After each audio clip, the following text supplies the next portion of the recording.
বিড়ি খুব মজা করে খাইতেছে না। দেই কেমনে বিড়ি খায়, ধোঁয়া কিভাবে ছেড়ে, ধোঁয়া। ওরে বাবা,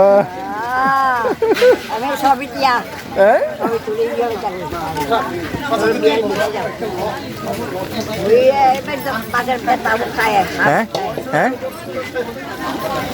বিড়ি খেলে কি শরীর গরম হয়? হ্যাঁ, এখন বয়স কত? কত, 80 না আরো বেশি? 90?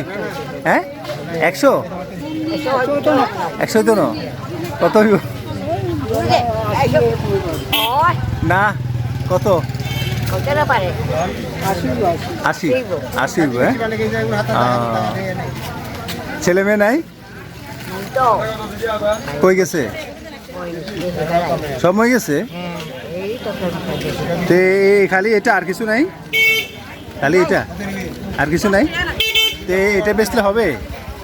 গাড়ি ভাড়া আসবে? এটা কেজি কত? 40 টাকা। তো এটা কি বিড়ি? আবুল বিড়ি, নাকিস বিড়ি নাকি বিড়ি? হ্যাঁ, কি মজা করে খেয়েছে, কি মজা করে বিড়ি খায়, আমি তাকাইছি।